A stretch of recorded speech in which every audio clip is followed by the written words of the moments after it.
நான் நிறைய விஷயம் இந்த வர நாளில் பேசிகிட்டு இருந்தேன்ல, அப்போ எனக்கு வந்த கேள்வி இல்லை, நீங்கள் கேட்ட கேள்வி. இதை நாங்கள் இந்த மாதிரி விஷயங்களை நாங்கள் கட்டாயம் செய்கிறது இது.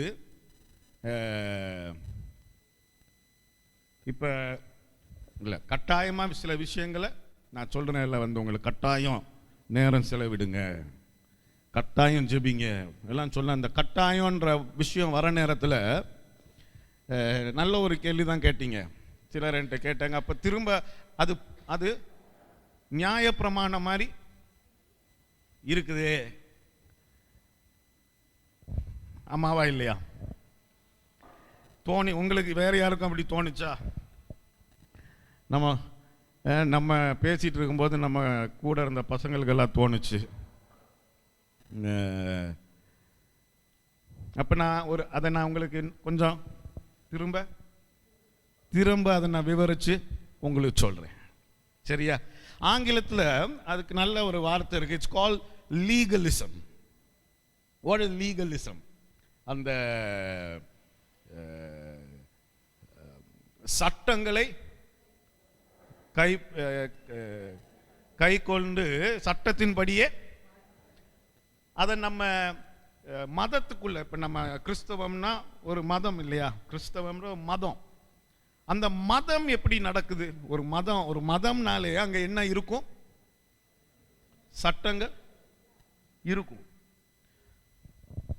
இன்னைக்கு என்னுடைய இருதயத்தை நல்லா விளையங்கணும், சரியா? கட்டாயம் சட்டங்கள், மதம்னாலே அங்க என்ன இருக்கணும்?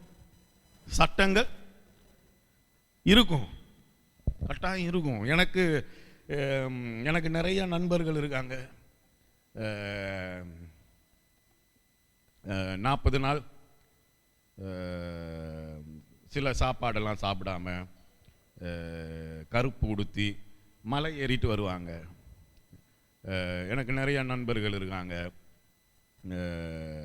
ஃப்ளைட் பிடிச்சி சவுதி அரேபியா வரைக்கும், அது ஒரு ஃபாஸ்டிங், அந்த ஒரு நிலைமையில தான் அதை பண்ணுவாங்க. நிறைய நண்பர்கள் இருக்காங்க, வேளாங்கண்ணி போவாங்க, போகிற இடத்துல எல்லாம் மொட்டை அடிச்சுட்டு வருவாங்க. அது மட்டும் தான் எனக்கு இன்னும் என்னன்னு விளங்கலை. இதெல்லாம் ஏன் பண்ணுறோம்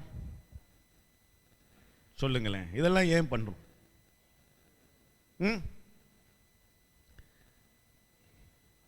சொல்லுங்க அனிதா, உங்களுக்கு கரைச்சி குடிச்ச பாடம் தானே, சொல்லுங்க. இதெல்லாம் ஏன் பண்றோம்?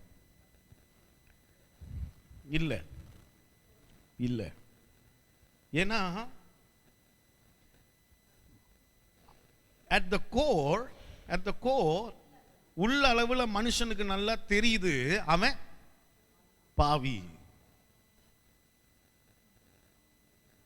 உள்ளுக்கு ஒரு மனுஷனுக்கு உள்ள அளவுல every human being knows, அவன் உள்ளுக்கு ஆழமா அவனுக்கு நல்லா தெரியும்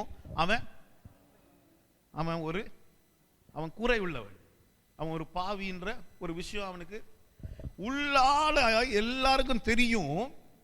ஒரு கடவுள் இருக்கிறாரு, அவர்கிட்ட போனா எப்படியாவது என்னுடைய பாவத்தை சரிப்படுத்திடுவாரு, இல்லை என்ன மன்னிச்சிடுவாரு. உள்ளுக்கு அந்த கட்டாயமான அந்த நம்பிக்கை உள்ளுக்கு இருக்கு மனுஷனுக்கு. அதனாலதான் எல்லாம் போவான், இங்க போறான் அங்க போறான், எல்லாம் தேடுவான். அதை செஞ்சோன்னு மனசுல ஒரு திருப்தி இருக்கும்ல, உள்ளுக்கு கொஞ்சம் சுத்தமா தோணும் இல்ல கொஞ்ச நாளைக்கு. அந்த சுத்தத்தை இப்ப நம்மளே எடுத்துப்போமே, லென்ட் சீசன் இல்லை, இப்போ 40 நாள் உபவாசம் இருப்போம். அந்த 40 நாள் உபவாசம் தொடங்குறதுக்கு முதல் நாள் நல்ல ஒரு 4-5 பாட்டில் போயிடும்,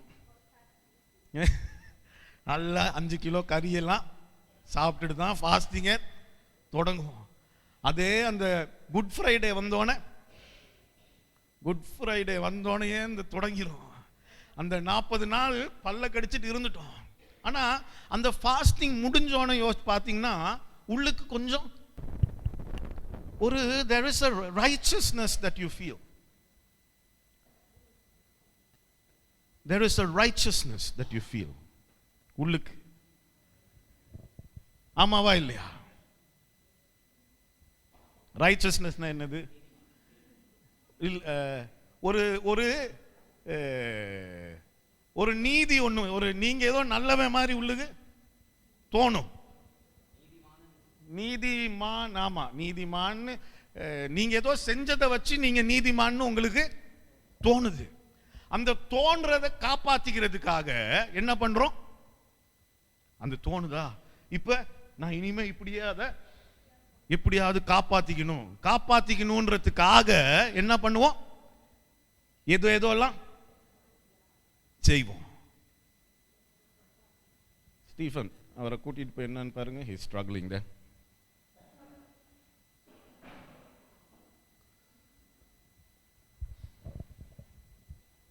சரி, கவனிக்கிறீங்களா? எல்லாரும் ஒருக்கா வேணா பார்த்துக்குங்க யாரு என்ன ஸ்ட்ரகிள். சரி, இங்க கவனிங்க.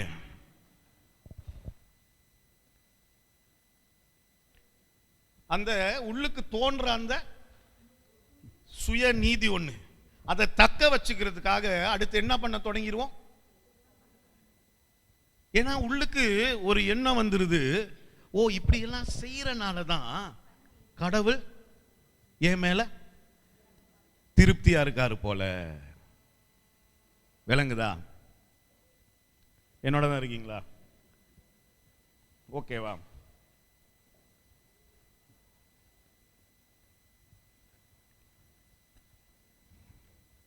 இதுதான் லீகலிசம். சட்டங்களை கையாளுறோம்ல, அதுடைய கோர்னா what is core?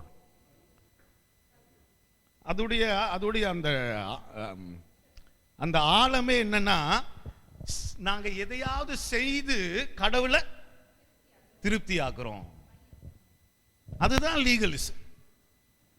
சரியா? இதை நீங்க நல்லா இன்னைக்கு கேட்டுங்க. நாங்க எதையாவது செய்து கடவுளை திருப்தி ஆக்கணும்ன்றது தான் இந்த லீகலிசத்துடைய நோக்கமே. அதுதான் மதம் என்ன சொல்லி கொடுக்குது? மதம் சொல்லி கொடுக்குது, நீ இப்படி இப்படி இப்படி இப்படி செய்யணும். ஏன் செய்யணும்? அப்பதான் கடவுள். நான் ஒரு கேள்வி கேட்கட்டுமா? கடவுள் யாரு?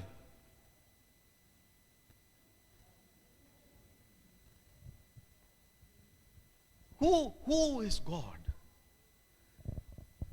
கடவுளை பத்தி இப்படி சொல்லி இருக்கு, அவர் மனித ரூபம் எடுத்தாரு, ஒரு மனித சாயல் எடுத்தாரு இந்த உலகத்துக்கு வரத்துக்கு, அப்புறம் போயிட்டாருன்னு எழுதியிருக்கு. திரும்பவும் எடுத்துக்கொள்ளப்பட்டார். நான் திரும்பவும் சொல்றேன், நீ சிலுவையில் அறைந்த இயேசு, சிலுவையில் அறையப்பட்டது ஒரு மனுஷன். ஆனா தேவன் ஒரு மனிதனா? இல்ல. சோ எப்படி உங்களுக்கு அப்படிப்பட்ட ஒரு தேவனை, எல்லாம் படைத்த ஒரு தேவன், அவர் கையில உலகத்தையே அவர் கையில தான் தாங்கி இருக்குன்னு எழுதியிருக்கு. How will you, a tiny human, எப்படி நீ தேவனை திருப்திப்படுத்துவ? நீ எதை செய்து தேவனை திருப்திப்படுத்துவ?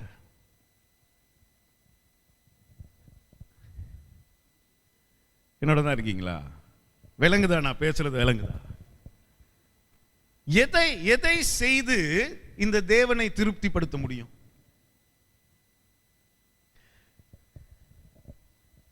இதுதான் அந்த டிஃபரன்ஸ்.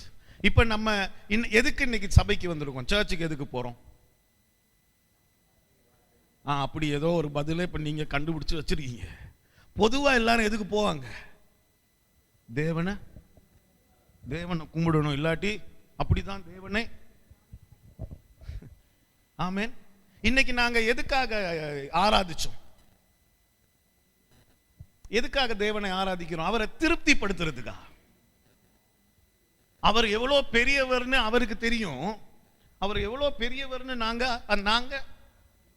நாங்க உணர்றோம். அவருடைய நாமத்தை நாங்க உயர்த்துறோம். அவரை திருப்திப்படுத்துவதற்காக. There is nothing on earth that you can do to satisfy someone like God.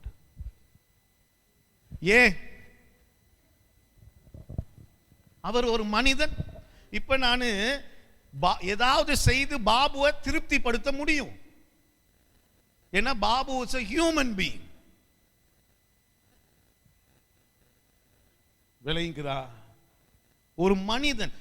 தேவன் எழுதியிருக்கல, பொய் சொல்ல ஒரு மனிதன் அல்ல. அப்படின்னா தேவன் மனிதன் அல்ல. God is not human. அதைத்தான் நம்ம முதல்ல நல்லா புரிஞ்சுக்கணும். God is not human. தேவன் ஒரு மனிதன் அல்ல. It is so easy to satisfy you all. It is so easy for you to satisfy me. ஏதா ஒன்று செய்யலாம். எனக்கெல்லாம் என்னெல்லாம் திருப்திப்படுத்த நீங்க பெருசா ஒன்றும் செய்ய வேண்டாம். ஒரு நல்ல ஒரு குழம்பு வச்சு கொடுத்தீங்கனாலே திருப்தியா சாப்பிட்டுட்டு உட்கார்ந்துருவேன். அவ்வளவுதான் மனுஷனுக்கு. I am very easy to please.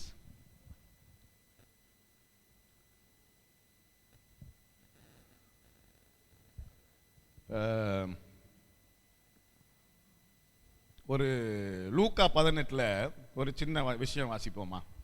லூக்கா 18:9. அதை வாசிக்கிறது முன்னாடி ஒரு நிமிஷம். உங்களுக்கு விளங்கிருச்சா?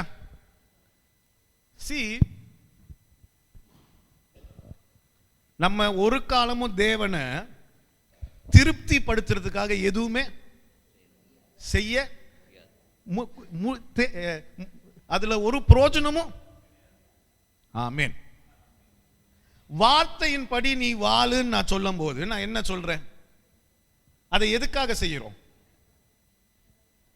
சொல்லுங்களேன். எதுக்காக செய்யறோம்? அதுதானே, எதுக்காக செய்யறோம்? இதுதான் பிரச்சனை. எதுக்காக வார்த்தையை வாழ்றோம்? அவ்வளவுதான். உங்க வாழ்க்கை. ஆமா, அதை கேட்டு எல்லாரும் அப்படியே அதை ரிப்பீட் பண்ணிட்டாங்க. Yes sir. எதுக்காக நம்ம ஜெபிக்கிறோம்? யாருக்காக? எதுக்காக? நமக்காக தானே. நம்ம எதெல்லாம் செய்யறோமா அதெல்லாம் யாருக்காக? அது எல்லாமே நீ டெய்லி கட்டாயம் ஜெபிக்கிறது யாருக்கு நல்லது? இது கடவுளை திருப்திப்படுத்துறதா நீ செஞ்சீனா அதுதான் லீகலிசம். ஹலோ, நீ கொஞ்சமா நினைச்சீனா, நீ நினைக்கிறது மட்டும் இல்ல, ஒரு 10 நிமிஷம் ஜெபிச்சுட்டு அப்படி கெத்தா பயங்கர இந்த ஒரு சுய நீதி ஒண்ணு உள்ளுக்கு வந்துரும். இல்ல, நாங்கெல்லாம் ஜெபிச்சிட்டோம் இன்னைக்கு தேவன். அதுதான் அந்த லீகலிசம். புரியுதா உங்களுக்கு? when you do anything you do, என்னவாவது இருந்துட்டு போயிரட்டும், with the motive to please God. Hello, விளங்குதா? நீ என்னெல்லாம் செய்றியோ எல்லாமே யாருக்காக? உனக்காக. And the good news is this God is already well pleased with you. இந்த தேவன் ஏற்கனவே உன்னோட ரொம்ப திருப்தியா இருக்கிறாரு. There isn't one thing that you can do that will make him love you more. நீ ஒரு விஷயம் கூட செஞ்சு அவரை இன்னும் ஒன்ன நேசிக்க வைக்க முடியாது. அவருடைய நேசத்தை முழுமையா அவர் சிலுவையில காட்டிட்டாரு. இதுக்கு மேலேயும் என்ன நேசிங்கன்றது looks like some sort of victim இல்லையா? பாதிக்கப்பட்ட ஒருத்தன் மாதிரி போயிட்டு என்ன நேசிங்க, நான் உங்களை திருப்திப்படுத்துறேன், என்ன நேசிங்க. அவர் நேசத்தை மொத்தமாவே காட்டி he showed you his love. இங்க பாருங்க, இத வாசிப்போமா? அன்றியும் 9வது வசனம். அன்றியும் தங்களை நீதிமான்கள் என்று நம்பி மற்றவர்களை அற்பமா எண்ணின சிலரை குறித்து அவர் ஒரு உவமையை சொன்னார். என்ன உவமை இது? தங்களை நீதிமான்கள் என்று எண்ணி. You know what legalism does? legalism என்ன தெரியுமா செய்யும்? எப்பவுமே உன்னை கொஞ்சம் அப்படி உயர்த்தி மற்றவங்களை குறைவா பார்க்கும். அதுதான் பண்ணும். அதனால வேற எதுவும் செய்யவே முடியாது. There is nothing else that legalism can do. அதுடைய சுபாவமே என்னது? இந்த legalism அதுடைய சுபாவமே அது உன்னை கொஞ்சம். நாங்க 40 நாள் உபவாசம் இருந்தோம், அவனை பாருங்க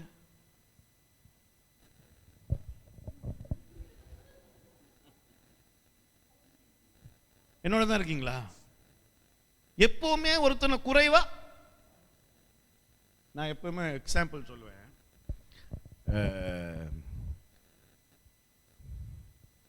வெளியில ரோட்ல நல்லா மூஞ்சில இருந்து கால் வரைக்கும் டாட்டூ அடிச்சு பச்சை குத்தி பயங்கர 2 சங்கிலி எல்லாம் மாட்டிட்டு, நாய் சங்கிலி எல்லாம் மாட்டிட்டு ஒருத்தன் நடந்து வரான். இங்க இருந்து அவனை பார்க்கும்போது உள்ளுக்கு 10,000 விஷயம் யோசிச்சிருப்பீங்க அவனை பத்தி. அவன் எப்படிப்பட்டவனா இருக்கணும், அவன் கட்டாயம் அம்மா அப்பாலாம் என்ன பாடுபடும். அதே ஒரு சர்ச்சில் இருந்து ஒரு ஃபாதர் நடந்து வராருன்னு அங்கேயும் மாட்டிட்டு அவரும் நடந்து வராரு. அவரை பார்த்தோன்னே அப்படியே ரொம்ப அப்படி கையை பார்த்துட்டு, பக்கத்தில் நம்மளும் அவரை மாதிரி இருந்தால் கையெல்லாம் எடுத்து கும்பிட்டுட்டு, அந்த 2 பேருடைய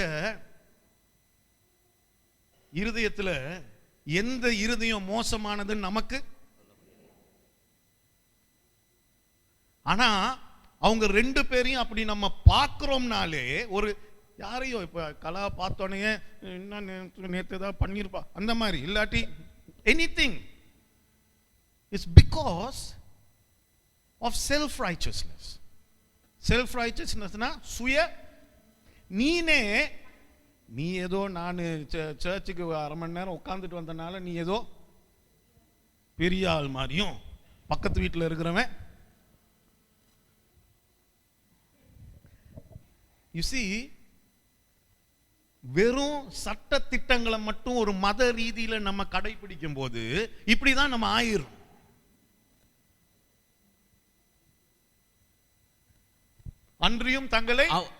அன்றியும் தங்களை நீதிமான்கள் என்று நம்பி மற்றவர்களை அற்பமா எண்ணின சிலரை குறித்து அவர் ஒரு உவமையை சொன்னார். உவமை. 2 மனுஷர் ஜெபம் பண்ணும்படி தேவாலயத்துக்கு போனார்கள். ஒருவன் பரிசேயன், மற்றவன் ஆயக்காரன். ஆயக்காரன்னா வரி வசூலி. அந்த காலத்துல ரொம்ப மோசமா பார்த்த அதாவது இந்த யூதர்கள் ரொம்ப மோசமான ஒரு வேலையா பார்த்தது வரி வசூலிக்கிறவன் வேலை தான். அப்ப 2 பேரு சர்ச்சுக்கு போறாங்களாம் ஜெபிக்கிறதுக்கு. போயிட்டு முத ஒருத்தனுடைய ஜெபத்தை பாருங்க. பரிசேயன் நின்று, தேவனே, நான் பரிகாரர், அநியாயக்காரர், விபச்சாரக்காரர் ஆகிய மற்ற மனுஷரை போலவும் இந்த ஆயக்காரனை போலவும் இராததினால் உம்மை ஸ்தோத்தரிக்கிறேன். ஆஹா,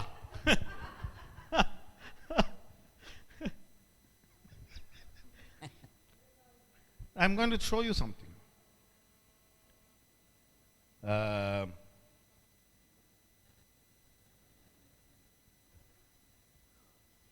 இதை நம்ம வாசிக்கும் போது நமக்கு எவ்வளவு சிரிப்பா இருக்கு. நம்மளும் அப்படிதான் நடந்துக்கிறோம் தெரியுமா?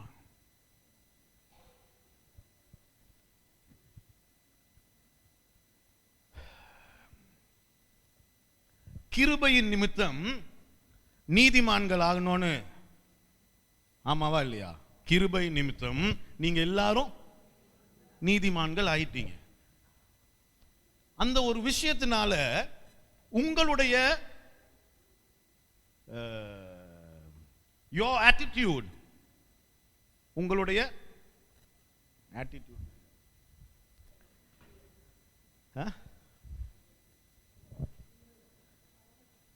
வா, so difficult.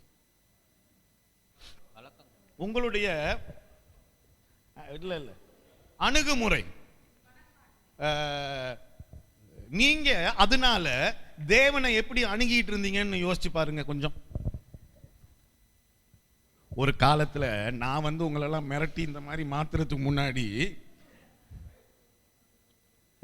இல்ல நான் நீதிமான், எனக்கு இதெல்லாம் நடந்தாகணும், நான் தேவனுடைய பிள்ளை, அவங்களுக்கெல்லாம் நடக்கல, எனக்கு நடந்துருச்சு, ஏன்னா நான் நீதிமான்.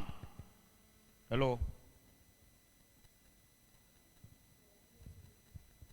அங்க அங்க ஒரு இருதயத்துல ஒரு தாழ்மையே, உண்மையான இந்த லீகலிசம் இல்லாத வாழ்க்கை எப்படி இருக்கும்னா, அடுத்தவன் ஜெபிக்கிறான் பாருங்க, என்னது வாரத்தில் 2 தரம் உபவாசிக்கிறேன், நாங்கெல்லாம் உபவாசிப்போம், என் சம்பாத்தியத்தில் எல்லாம் தசம பாகம் செலுத்தி வருகிறேன், ஒழுங்கா சர்ச்சுக்கு போயிட்டு அந்த 500 ரூபாய் காசை போட்டுருவோம் என்று தனக்குள்ளே ஜெபம் பண்ணினான். ஆயக்காரன் தூரத்திலே நின்று தன் கண்களை வானத்துக்கு ஏறெடுக்க துணியாமல், அவனுக்கு அந்த தேவனை கூட நேரா இல்லையே. அது குற்றத்தினால இல்ல, அது ஒரு குற்ற உணர்ச்சி இல்ல, அவனுக்கு தான் யாருன்னு நல்லாவே தெரியுது, அவனால எதையும் செய்ய முடியாதுன்னு. அவனுடைய ஜெபத்தை பாருங்க, கண்களை வானத்துக்கு ஏறெடுக்க துணியாமல் தன் மார்பிலை அடித்துக்கொண்டு, தேவனே பாவியாக என்மேல் கிருபையா இரும் என்றான். அவன் அல்ல, இவனே நீதிமான் ஆக்கப்பட்டவனாய் தன் வீட்டுக்கு திரும்பி போனான். நீதிமான் ஆக்கப்பட்டு வீட்டுக்கு திரும்பி போறானா? ஏன்? அவன் உணர்றான் தான் யாரு. நான் பயங்கரமானவன் இல்ல, நான் என்னுடைய சுய நீதியில மத்தவனை குறைச்சு பார்க்கல, அதெல்லாம் ஒண்ணும் இல்ல, ஒண்ணுமே இல்ல. நான் ஏன் இருதயம் எப்படிப்பட்ட இருதயம்னு ஒருத்தன் தெரிஞ்சு அந்த இருதயத்தை சரிப்படுத்தி வாழ பார்த்துட்டு இருக்கான்ல, முயற்சி எடுத்துட்டு இருக்கான்ல, அவன் தான் உண்மையான கிறிஸ்தவ வாழ்க்கையை வாழ்றான். இல்ல நல்ல கிறிஸ்தவத்தை கூட எடுத்துறோம், நல்ல ஒரு வாழ்க்கை, அதுல there's no legalism in it. நான் இப்படி செஞ்சுட்டேன், அதனால நான் நல்லா இருக்க போறேன்றது, அதுதான் அந்த லீகலிசம். அது உங்களை வெறும் சுய நீதிமானாக்குது. you're just walking in self righteousness.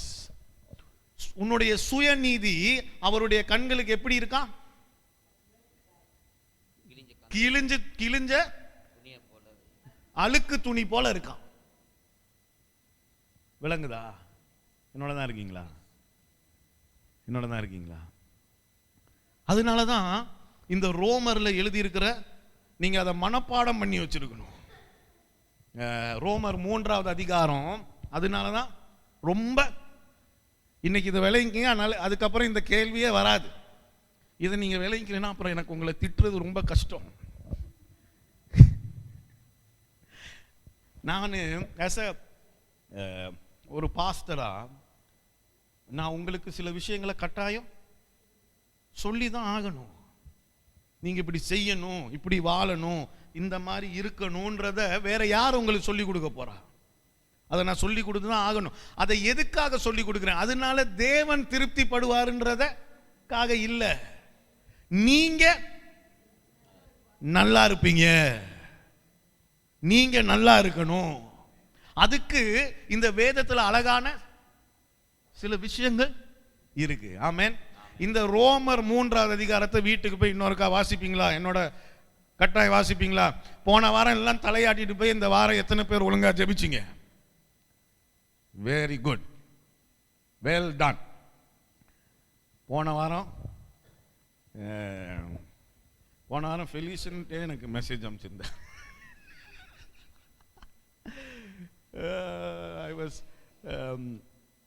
நான் அதுதானே யோசிச்சுட்டு என்ன மெசேஜ் அமைச்சிருந்துருப்பாரு தெரியும். உங்க மூளை உங்க கண்ணு அப்படி போகும்போது என்ன மெசேஜ் அமைச்சு நல்ல 2 குத்து வாங்கின மாதிரி இருந்துச்சுன்னு எனக்கு மெசேஜ் அமைச்சிருந்தார். ஆனா எல்லாருக்கும் அப்படிதான், அவருக்கு மட்டும் இல்லை. நான் ஏன் அதை சொல்றேன், அது உங்களுக்கு ரொம்ப பிரயோஜனம், அதான் நல்லது. இப்ப நீங்க ஜெபிச்சு பைபிள் எல்லாம் வாசிச்சோன்னே உடனே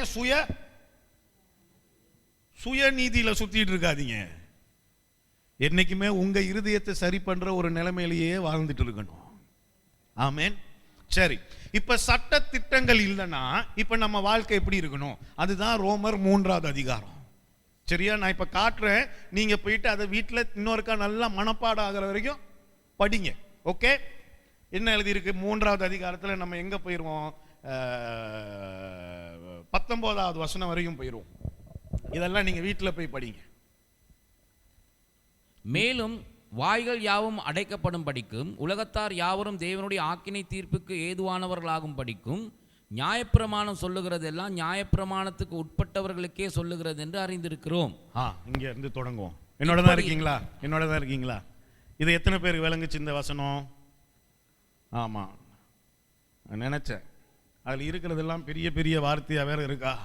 அதுல இருந்து நம்ம என்ன புரிஞ்சுக்கணும்னா, இந்த நியாய பிரமாணம் இருக்குல்ல, நியாய பிரமாணத்துக்குள்ள கீழே இருக்கிறவனுக்கு தான் நியாய பிரமாணம். அப்படின்னா அதுக்கு வெளியில வேற ஒரு வாழ்க்கை இருக்கா?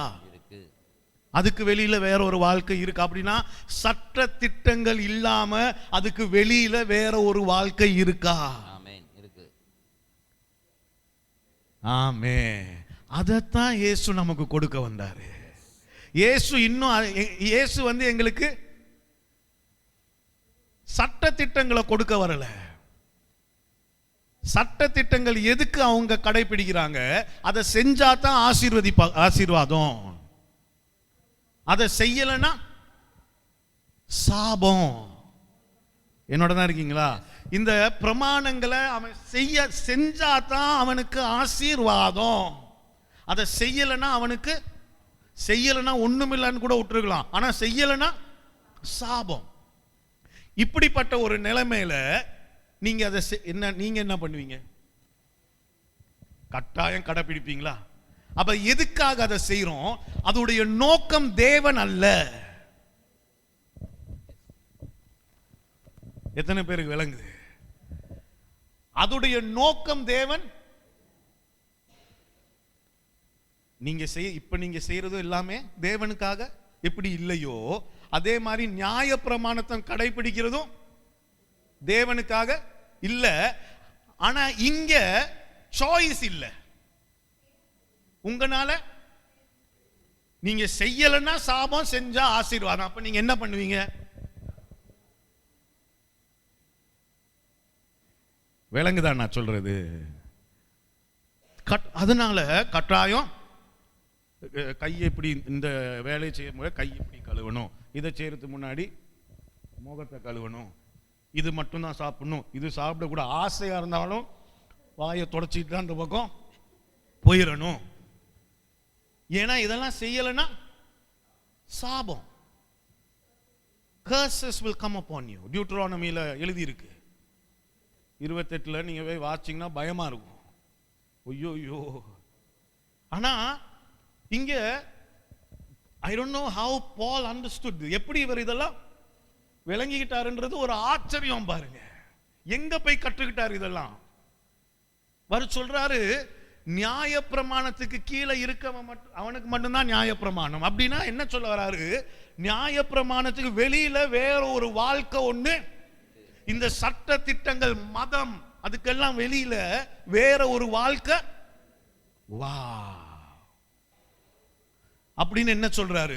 இப்படி இருக்க பாவத்தை அறிகிற அறிவு நியாயப்பிரமாணத்தினால் வருகிறபடியால் எந்த மனுஷனும் நியாயப்பிரமாணத்தின் கிரியையினாலே தேவனுக்கு முன்பாக நீதிமான்களாக்கப்படுவதில்லை அப்படின்னு பவுல் நச்சுன்னு சொல்லிட்டாரு.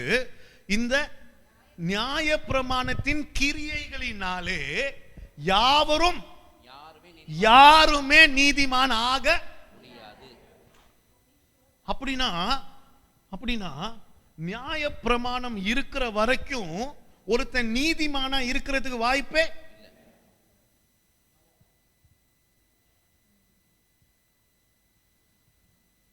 அப்ப நீ நீதிமான் இல்லனா நீ எப்படி தேவன் கிட்ட நெருங்க முடியும்? என்னோட தான் இருக்கீங்களா? என்னோட சேர்ந்து கொஞ்சம் யோசிக்கிறீங்களா? ஆமென். இந்த சட்ட திட்டங்களை வச்சு ஒண்ணுமே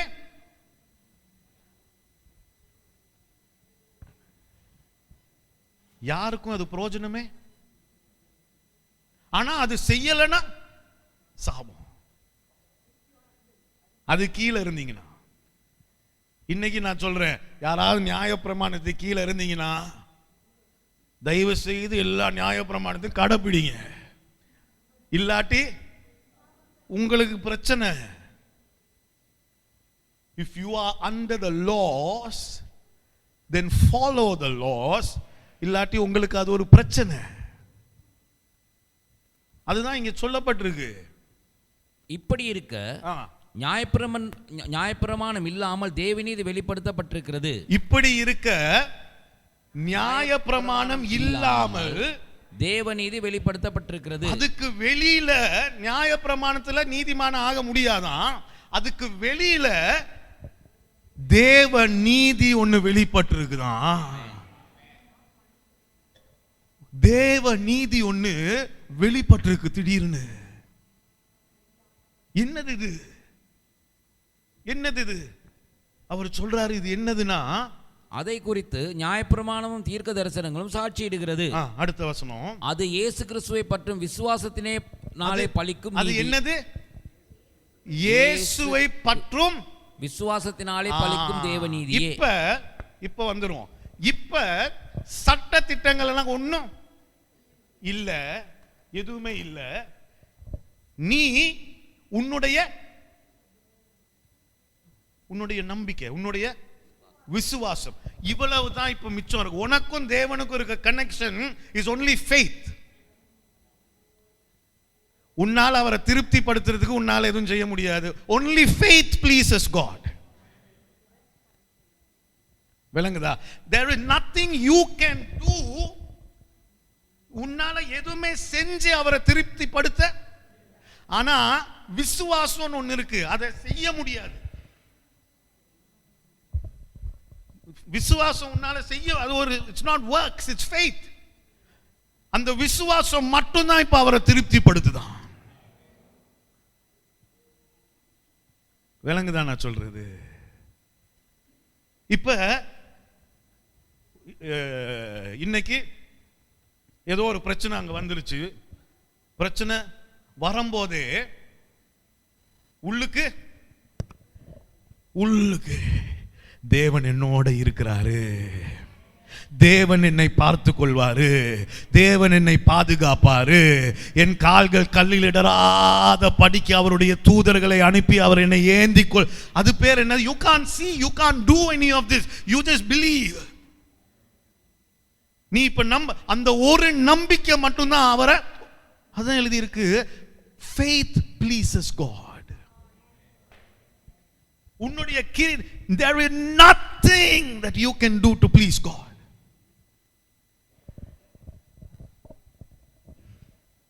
நீ 150 கேண்டில் பத்த வைக்கலாம். ஹலோ, என்னோடதான் இருக்கீங்களா? நீ 150 கேண்டில் பத்த வச்சாலும் உனக்கும் தேவனுக்கும் அங்க ஒரு உறவு வந்து விசுவாசம். அந்த விசுவாசம் தான் அவரை திருப்திப்படுத்துது. நீயே நான் இன்னைக்கு நான் ஜெபிச்சேன், இன்னைக்கு நான் உபவாசம் பண்ணேன், இன்னைக்கு நான் பைபிள் வாசிச்சேன், தேவன் என் மேல் பிரியமா இருக்கிறார். இல்ல,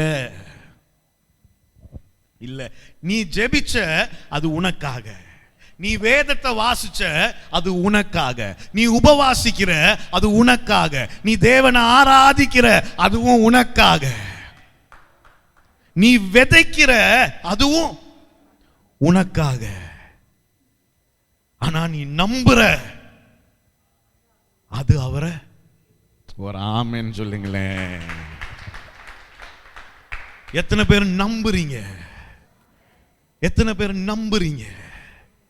அதுதான், அவ்வளவுதான். that is all there is now.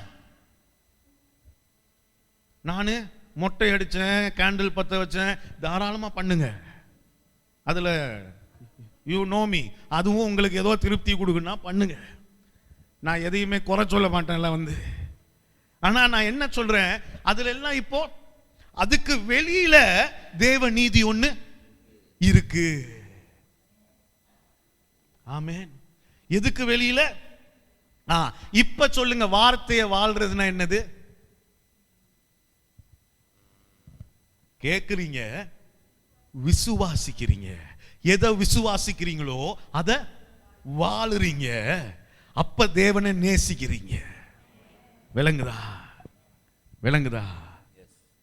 வார்த்தையின்படி நீ வாழும்போது தான் நீ தேவனை நேசிக்கிறன்னு பார்த்தோம் இல்ல? இப்ப என்னன்னு அது விளங்குதா? How? Because your faith pleases God. உன்னுடைய எவ்வளவு ஒரு அருமையான விஷயம் தெரியுமா?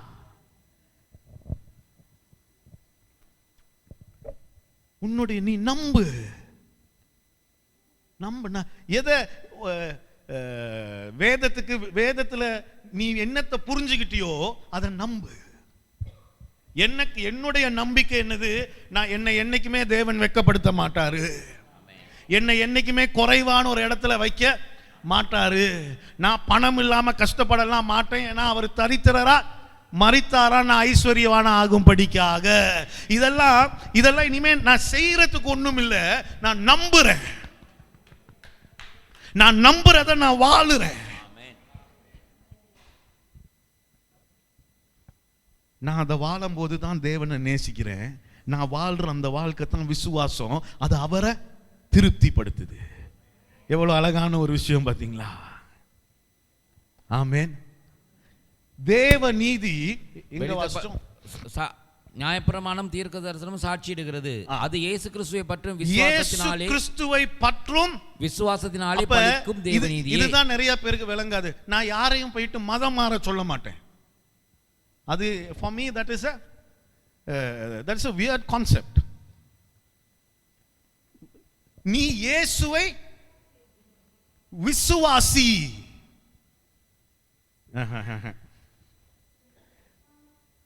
நீ இங்க என்ன எழுதி இருக்கு பாருங்க. இயேசு கிறிஸ்துவை பற்றும் விசுவாசத்தினாலே. இயேசு கிறிஸ்துவை பற்றும் விசுவாசம்னா ஹெல்ப் மீ பற்றும் விசுவாசம்னா என்னது? அவரை பிடிச்சு கொள்றது. அவரை பிடிச்சு கொள்ற ஒரு there is a faith. இங்க பவுல் சொல்றாரு, ஒரு விசுவாசம் இருக்கு. அந்த விசுவாசம் என்னன்னா அவரை பிடிச்சுக்க. அதுதான் அந்த விசுவாசம். உங்களுக்கு விளங்குதா? அவரை நீ இறுக்கமா பிடிச்சுக்க. அதுதான் அந்த விசுவாசம். ஏன் அவரை இறுக்கமா பிடிச்சுக்கிட்டா என்ன நடக்குது? என்ன எழுதி இருக்கு? பலிக்கும் தேவநீதியை விசுவாசிக்கிற எவர்களுக்குள்ளும் எவர்கள் மேலும் அது பலிக்கும், வித்தியாசமே இல்லை. விசுவாசிக்கிற எவர்களுக்குள்ளும் யாரா வேணாலும். ஐயோ, இது கொஞ்சம் மோசமாச்சு. ஏன்னா நமக்குன்னு ஒரு கேட்டகரி இருக்குல்ல, இவங்க மட்டும்தான், இதுதான், இவங்க தான். இல்ல, யாரா இருந்தாலும் எவர்கள் மேலும் அது பலிக்கும். எது பலிக்கும்? அந்த தேவ நீதி. இந்த சட்ட திட்டங்களுக்கு வெளியில ஒரு தேவ நீதி ஒன்னு இருக்கு. அந்த தேவ நீதியை மேல பலிக்கணும். அதுதான் இப்ப இந்த வாழ்க்கையே அதுதான். தேவ நீதி ஒன்னு வெளிப்படணும் என் வாழ்க்கையில. அது எப்படி நடக்குது? நான் இயேசுவை இறுக்கமா பிடிச்சுக்கிறேன். அது யாரா இருந்தாலும், எவர்கள் மேலும், அவர் யாரா இருந்தாலும், எவரா இருந்தாலும் அது பலிக்கும், வித்தியாசமே பார்க்காத அந்த தேவ நீதி. ஓ, இவன் ஃபாஸ்டிங் இருந்தான், ஓகே, இவனுக்கு தான் தேவ நீதி. இவன் அப்படி இல்லை, அதெல்லாம் இல்லை. இனிமே there are no works. இனிமே அங்க கிரியைகளே இல்ல. விளங்குதா?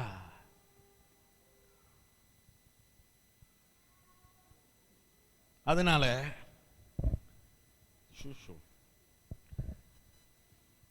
இந்த டாபிக்கே அப்படிதான். பேச தொடங்கினா டைம் அப்படியே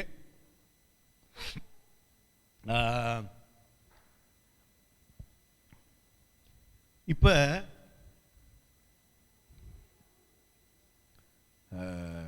எதுக்காக நீங்க கட்டாயம் ஜெபிக்கணும்? இப்ப சொல்லுங்க. இனி கிரியைகளே இல்ல. Very good, very good. அவங்க என்ன சொன்னாங்கன்னா, ஒரு உறவுக்காக. ஏன் இது இப்ப முக்கியம்னா, on a wider level நாங்க பார்த்துட்டோம். only faith pleases God பார்த்துட்டோம். ஆனா இதுல இன்னொரு விஷயம் இருக்கு, ரொம்ப ஆச்சரியமான ஒரு விஷயம். என்ன தெரியுமா? வேற எங்கேயுமே காணக்கூடாத ஒரு விஷயம். இந்த தேவன் எங்க கிட்ட ஒரு உறவை தேடுறாராம். Like no one else, no other among all the gods, no other gods. யாருமே உறவை, மனிதன் இடத்துல ஒரு உறவை தேடல. மனிதனுக்கு டூஸ் அண்ட் டோன்ட்ஸ் கொடுத்து நீ இதெல்லாம் செய், அவ்வளவுதான், எல்லாமே அவ்வளவுதான். ஆனா அதுக்கெல்லாம் வெளியில ஒரு தேவ நீதி வருது. அது என்ன? விசுவாசம் என்ற ஒரு வாழ்க்கைக்குள்ள கூப்பிடுது. கூப்பிட்டுட்டு என்கிட்ட ஒரு உறவை எதிர்பார்க்குது. வா, இந்த உறவை எதிர்பார்க்கறனால இப்ப நான் உரையாடுறேன். அவர் யாருன்னு இந்த பைபிளை எடுத்து வாசிச்சு தெரிஞ்சுக்கிறேன். எதுக்கு இப்ப பைபிள் வாசிக்கிறோம்? You understand? It is not works. அது கிரியைகள் அல்ல. விளங்குதா? சட்ட திட்டங்களுக்கு எல்லாம் வெளியில ஒரு தேவ நீதி வந்துருச்சு. அது இயேசுவை பற்றும் விசுவாசம். ஓகே, அடுத்து என்ன? இந்த தேவன் ஒரு உறவு தேடுறாராம். வா, அதனாலதான் உட்கார்ந்து காலையிலேயே 3 மணிக்கு நான் சில நேரம், தேவனே இந்த உலகத்தில் இப்படிலாம் நடக்குதே, இதெல்லாம் மாறணுமே, சமாதானம் இந்த உலகத்துல வரணுமே. இதெல்லாம் ஏன் நான் சொல்லிட்டு இருக்கிறேன்? ஏதோ நான் இப்படி செய்யறது இல்ல. It's just relationship. It's purely relationship. Amen. அடுத்து என்னது? இந்த வேதத்துல எழுதி இருக்கு, நீ ஜெபி. சொல்லி இருக்கா? இடைவிடாமல் ஜெபம் பண்ணுன்னு எழுதி இருக்கா? ஜெபிக்க சொல்லி இருக்கா? அதை நான் கீழ்ப்படியும் போது நான் அவரை நேசிக்கிறேன்னு அர்த்தம் இல்ல. இப்ப விளங்குதா உங்களுக்கு? இதை ஒரு கிரியைக்காக நாங்க செய்யல. அது செஞ்சா உனக்கு நல்லதுன்னு அவர் சொல்லி இருக்காரு. அதை கீழ்ப்படிஞ்சு செய்யறோம். ஏன்னா அவர் எப்படிப்பட்டவர்னு விளங்கி. இப்ப ஒரு நல்ல ஒருத்தர் நல்லவர்னு தெரியும். அனிதா ரொம்ப நல்லவங்க. அனிதா வந்து சொல்றாங்க, நீ இப்படி இப்படி பண்ணா உனக்கு நல்லது. நம்ம செய்வோமா மாட்டோமா? கண்டிப்பா செய்வோம் இல்லையா? அதைத்தான் அங்க தேவன் like God has already shown, காட்டிட்டாரு தேவன். ஏற்கனவே என்ன காட்டிட்டாரு? சட்ட திட்டங்களுக்கு வெளியில தான் நான் இருக்கேன் அப்படின்னு காட்டிட்டாரு. I am outside the laws and the rules. அதுக்கு வெளியில நான் இருக்கிறேன். அப்ப நீ என்ன மட்டும் இறுகமா பற்றிக்க. நான் உனக்காக தான். நான் எதுக்கு இதெல்லாம் செஞ்சிருக்கேன்? உனக்காக தான். இப்ப நான் சொல்றேன், ஜெபிச்சா உனக்கு நல்லது. நான் சொல்றேன், உன் வாழ்க்கைக்கு ஒரு திட்டம் இருக்கு. நான் சொல்றேன், நான் சொல்றதெல்லாம் நீ செஞ்சீனா நீ நல்லா இந்த இடத்துக்கு, நல்ல ஒரு இடத்துக்கு வந்துருவ. அவ்வளவுதான். இட் இஸ் பியூர்லி, எப்படி சொல்றது, ஒரு உறவின் அடிப்படையில தான் இப்ப இது ஓடிட்டு இருக்கு. ஆமென். இந்த உறவு யாரோட? அவரோட தான். அவர் தான் வார்த்தையா இருக்கிறாரு. சரி, அதை நான் எல்லாத்தையும் உள்ள கொண்டாந்துட்டேனா? இப்ப உங்களுக்கு விளங்குதா? நம்ம செய்கிறதெல்லாம் கிரியைகள். அது கிரியைகளே. It doesn't make sense if you call it works. It's not legalism. Legalism இல்ல, கிரியைகள் இல்ல. இது நீ விசுவாசத்தின் அடிப்படையில் நீ தேவனை நேசிக்கிறபடினால அவருடைய வார்த்தையை கீழ்ப்படுகிற. அவ்வளவுதான். It's as simple as that. ஆமென். விசுவாசத்தின் அடிப்படையில் தேவன் நமக்கு சொல்லுற விஷயங்களை நீ கீழ்ப்படுகிற. ஆமென். அது கிரியைகள் இல்ல. கிரியைனா என்னன்னு விளங்கிருச்சா? ஆமென். இப்ப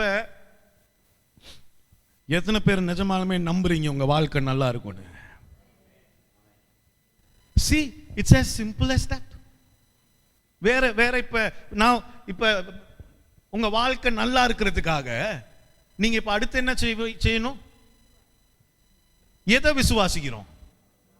வார்த்தை. விசுவாசிக்கிறேன்னா என்னது? வாழ்றது. அதுதான் அந்த கீழ்ப்படிதல். ஆமென். விளங்குதா?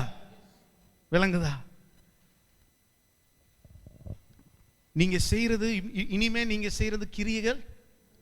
நீங்க எந்த கிரியையை செய்தும் தேவனை திருப்திப்படுத்தவே உங்களுடைய விசுவாசம் தான் அவரை திருப்திப்படுத்துது. உங்களுடைய விசுவாசம் அவரை திருப்திப்படுத்துது. So have faith. Have faith. நாளைக்கு என்ன நடக்க போவோன்னு பயந்துட்டு இருக்காதீங்க. Have faith. விசுவாசம். அவ்வளவுதான். Have faith. இயேசு சொல்றாரு, நீ இந்த கடுகளவு விசுவாசம் உனக்கு இருந்தா என்ன நடக்குமா? ஒரு மலையே,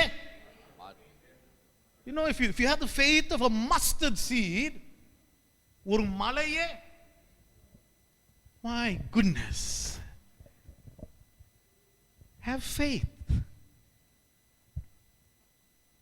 இந்த இஸ்ரவேல் ஜனத்துல இந்த கதையை நான் நிறைய முறை சொல்லியிருக்கேன். கடைசியா இவன் தான் சொல் பேச்சு கேட்க மாட்டானே, அப்ப தேவனிடத்துல இருந்து ஏதாவது நல்லா வாங்கி கட்டிப்பான். கடைசி நேரத்தில் அந்த பாம்பு, இந்த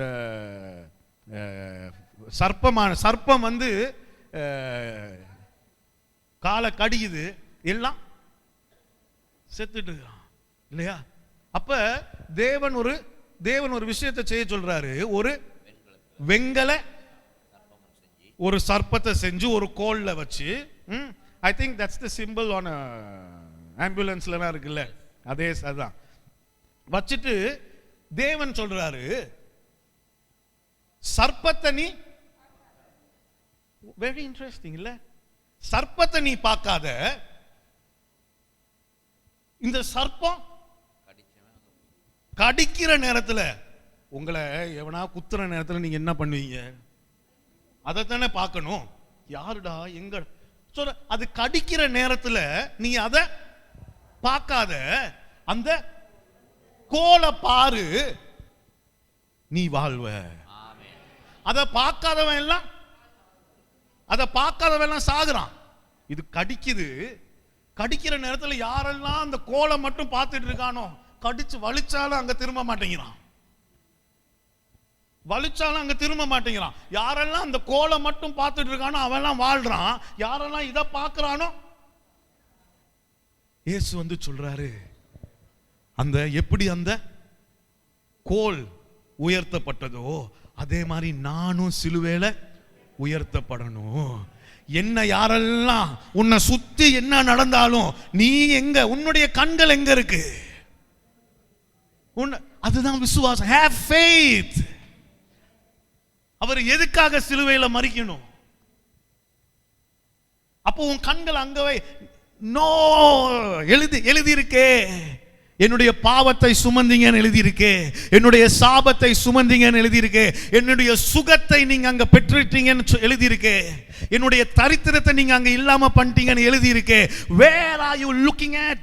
நீ எதை பார்த்துட்டு இருக்க? உன்னுடைய கண்ணோட்டம் ரொம்ப முக்கியம். அதுதான் விசுவாசம். இங்க இப்படியே நடக்குது இல்ல, அவர் அங்க எனக்காக செஞ்சுட்டாரு, அவர் எனக்காக அங்க முடிச்சிட்டாரு, அவர் எனக்காக அதை செஞ்சுட்டாரு. ஆமென். அந்த விசுவாசம் தான் இப்போ உன்னுடைய வாழ்க்கை. அதுதான் இப்போ உன்னுடைய வாழ்க்கை. There is nothing else you can நீ எதையும் செய்ய முடியாது. ஆனா இந்த வார்த்தையை நம்ம இந்த விசுவாசத்தினால, விசுவாசம்னா என்னது?